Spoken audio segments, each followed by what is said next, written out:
Halo anak-anak hebat, hari ini kita akan belajar tentang materi pecahan. Sebelum kita masuk lebih dalam mengenai gimana cara kita menyelesaikan suatu pecahan, ada baiknya kita tahu dulu nih pengertian dari pecahan. Pecahan merupakan bentuk lain dari suatu bilangan pada ilmu matematika. Bilangan pecahan adalah angka yang menunjukkan bagian dari keseluruhan pecahan. Kita permisalkan dan kita bayangkan seperti ini. Ibu memiliki sebulatan kue yang utuh. Kue tersebut dibagi menjadi 4 bagian. Lalu ibu memakan satu bagian dari kue tersebut. Jadi berapa bagian yang ibu makan? Gitu. Jadi misal ada satu kue dipotong menjadi 4 bagian, lalu dimakan satu bagian ibu. Maka ibu hanya memakan 1/4 bagian dari kue tersebut. Jadi bisa kita simpulkan bahwa pecahan adalah cara untuk menyatakan suatu bagian dari keseluruhan bilangan yang utuh. Nah, sekarang kita masuk ke jenis-jenis pecahan. Nah, jenis pecahan itu ada 4. Yang pertama adalah pecahan biasa. Pecahan biasa merupakan pecahan yang mana nilai penyebut lebih besar daripada pembilang. Nah, pada pecahan biasa ini kita bisa untuk menjabarkan pembilang adalah bagian atas dari suatu bilangan pecahan dan penyebut adalah bagian bawah dari bilangan pecahan. Seperti ini.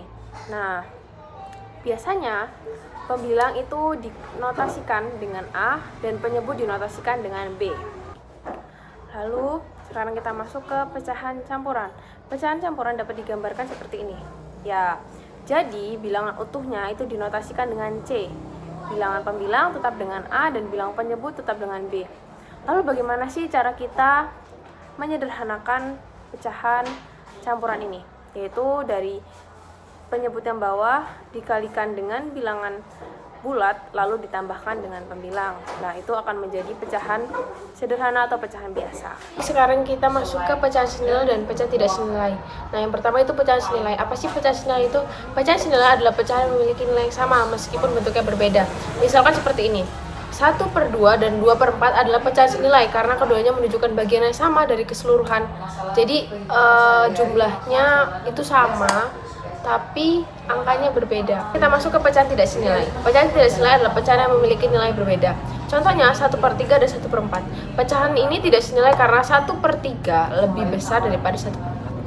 Jadi seperti ini. Kalau pecahan senilai kan tadi sama nih nilainya. Nah, kalau pecahan tidak senilai ini nggak sama kayak 1/3 per 1/4. Lalu sekarang kita masuk ke mengurutkan bilangan pecahan. Nah, mengurutkan dengan penyebutnya yang sama itu lebih mudah daripada penyebutnya yang berbeda. Lalu bagaimana sih cara mengurutkan pecahan dengan penyebutnya yang sama? Sama, kita buat dulu, kita sejajarkan, kita urutkan dulu pecahannya, kita buat. Lalu setelah itu kita urutkan pembilangnya dari yang terkecil. Kalau nanti pun mengurutkan dari yang terbesar, ya kita mengurutkan pembilangnya dari yang terbesar. Intinya kalau penyebutnya sama, itu tinggal mengurutkan pembilangnya saja. Lalu sekarang kita masuk ke mengurutkan bilangan pecahan, tapi penyebutnya berbeda. Jadi gimana sih caranya kita kalau penyebutnya berbeda? Jadi misal ada 9/4, 8/2, dan 3/2. Kita cari dulu pembilang mana yang bisa untuk semua penyebut. Jadi pembilang yang bisa adalah kelipatan dari 2 yaitu 4. Jadi setelah semuanya seperti ini, lalu kita masukkan 4 jadi pembilang semua. Atasnya masih kosong karena kita harus cari dulu penyebutnya. Jadi 4 dibagi 4, 1 dikali 9 adalah 9. Lalu 4 dibagi 2 adalah 2, dikali 8 adalah 16.